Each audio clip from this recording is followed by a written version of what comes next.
কেলে দিয়ে এত সুন্দর কানের দুল বানানো যায়, ভাবা যায়। দেখেন, আমি হচ্ছে কেলে দিয়ে এই সুন্দর কানের দুলটা বানিয়েছি।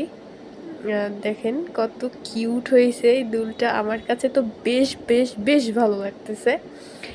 আপনাদের কাছে কেমন লাগতেছে আমি জানি না, কিন্তু আমার কাছে আর আমার চোখে এত সুন্দর লাগতেছে এই দুলটা, ভীষণই ভালো লাগতেছে আর অনেক কিউট হয়েছে। দেখেন, অবশ্যই আপনাদের কাছে কেমন লাগছে কমেন্টে জানাবেন। আপনাদের উৎসাহ পেলে আমি আবারও বানাবো। তো চলেন দেখা যাক আমি কিভাবে বানিয়েছি। তো এখানে হচ্ছে এই কানের দুলের ম্যাটেরিয়ালসগুলো আগেই আমার কাছে আনা ছিল, কারণ আমি আগে থেকেই অনেক কিছু বানিয়ে বানিয়ে নিজে পড়ি, তবে এভাবে ভিডিও করা হয় না। তো আজকে হচ্ছে কেলে দিয়ে যেভাবে বানিয়েছি তো এটার ভিডিও দিব।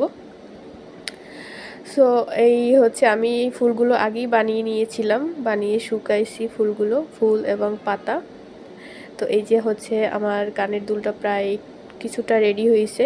এখানে আমি হচ্ছে পুঁতি নিয়েছি আর কেলের ফুল।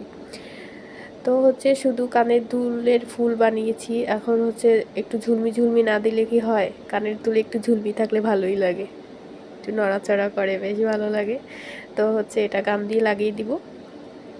আমার আবার গাম অনেক দিনের ছিল, তো তাই গামটা একটু শুকায় গেছে, যার কারণে ভালো লাগতেছিল না।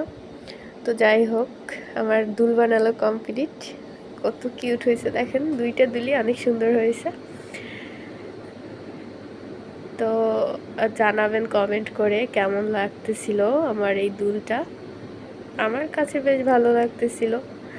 তো এখন হচ্ছে আমি গয়না বানানোর জন্য এখানে সুতো নিয়েছি। সুতোটা বেনি বেনি করে আমি হচ্ছে আমার গলার সাইজ মতো আমি নিয়েছি। তো এখানে মাছ বরাবর আমি এখানে গাম দিয়ে তারপর হচ্ছে ফুল লাগাবো। এত পরিমাণে শক্ত ছিল গামটা। তো এইভাবে আমি ফুলগুলো সব বানিয়ে নিব। তো পুরো ফুল আমার বসানো হয়ে গেছে, ফুল এবং পুঁতি বসিয়ে দিয়েছি। আর এখানে হচ্ছে গলার মাছ বরাবর এই ফুলটা আমি বসিয়ে দিব। তো গলায় না দিয়ে আমি মাথায় এই ফুলটা দিয়ে দেখতেছিলাম কেমন লাগতেছে। তো মাথায় তো হচ্ছে না, ছোট গলা অনুযায়ী যেহেতু এটা বানিয়েছি।